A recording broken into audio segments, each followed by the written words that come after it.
સરદાર વલ્લભભાઈ પટેલની 150મી જન્મજયંતિની ઉજવણીના ભાગરૂપે કરમસદથી શરૂ થયેલી સરદાર એટ 150 રાષ્ટ્રીય એકતા યાત્રા એ આજે વડોદરા શહેરમાં પ્રવેશ કર્યો હતો. આ યાત્રાએ શહેરમાં પ્રવેશ કરતા વિવિધ સમાજો, ધાર્મિક સંસ્થાઓ, એનસીસી કેડેટ્સ તેમજ શાળાના બાળકો દ્વારા હાથમાં બેનર સાથે પુષ્પાવર્ષા સાથે સ્વાગત કરવામાં આવ્યું હતું. યુગલના સૂર સાથે નીકળેલી આ એકતા યાત્રામાં ભાજપના રાષ્ટ્રીય અધ્યક્ષ જેપી નડ્ડા સહિત કેન્દ્રીય મંત્રી મનસુખ માંડવિયા, પિયુષ ગોયલ, વિરેન્દ્ર કુમાર સહિત ઉચ્ચ રાજકીય નેતાઓ સહિત કાર્યકરો તેમજ મેયર, સ્ટેન્ડિંગ કમિટી ચેરમેન, સાંસદ, પોલીસ કમિશનર સહિત મોટી સંખ્યામાં નાગરિકો જોડાયા હતા. ભારત માતા કી જયના નારા સાથે નીકળેલી આ યાત્રાને લઈને ટ્રાફિકના સુચારુ વ્યવસ્થાપન અર્થે ડાયવર્ઝન આપવામાં આવ્યું છે. મહત્વનું છે કે શહેરમાં તારીખ 29-30 નવેમ્બર અને 1 ડિસેમ્બર 2025 દરમિયાન રાષ્ટ્રીય યુનિટી मार्चનું આયોજन કરવામાં આવ્યું છે. प्रधानमंत्री नरेंद्र मोदी जी के नेतृत्व में भारत सरदार वल्लभ भाई पटेल की 150वीं जन्म जयंती को बहुत ही हर्ष और उत्साह के साथ पूरे देश में मना रहा है. आज चौथा दिन है यूनिटी मार्च का, जो करमसद से शुरू होकर सरदार वल्लभ भाई पटेल की स्मृति में बनी भव्य केवड़िया में स्टैच्यू ऑफ यूनिटी पर समाप्त होगी.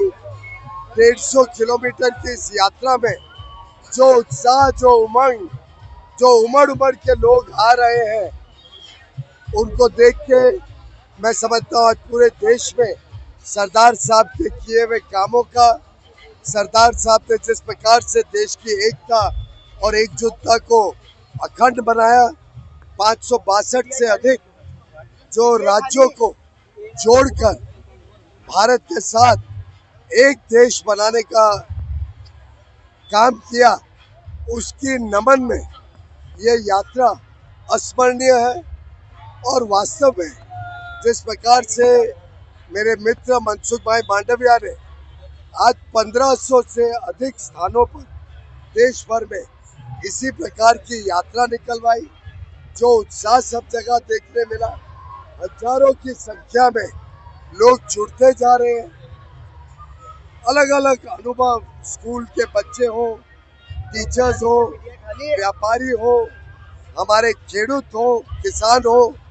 पीछे एक स्थान पर अमरूद एक किसान अपने खेत से लाकर सभी यात्रियों को दे रहा था.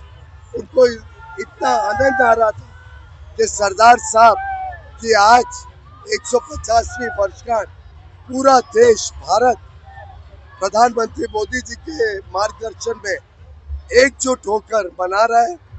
मैं मानता हूं कि सरदार साहब के दिखाए हुए रास्ते पर हम सब अगर चले तो विकसित भारत की जो यात्रा है 2047 तक, इस अमृत काल में हमें भारत को एक समृद्ध, एक विकसित देश बनाना है. और उसके प्रधानमंत्री मोदी जी के अलग अलग जो उठाए हुए कदम है, उसका हम सब अनुभूति कर रहे हैं.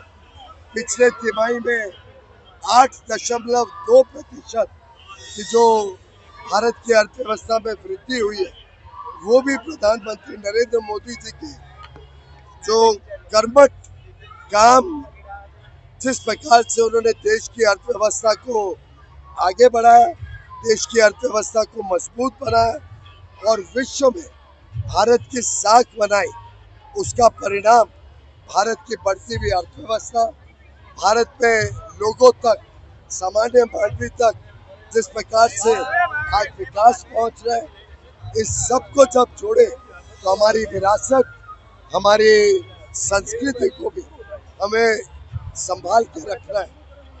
और प्रधानमंत्री मोदी जी ने जो मेरे मित्र मनसुख भाई को ये जिम्मेदारी दी, मनसुख भाई और हमारी गुजरात की टीम ने बहुत अच्छी तरीके से ये 150 किलोमीटर की यात्रा का आयोजन किया, जिससे पूरे देश में आज एक उत्साह का वातावरण पैदा हुआ. देखिए, भारत आज विश्व में सबसे तेज गति से आगे बढ़ने वाला देश है.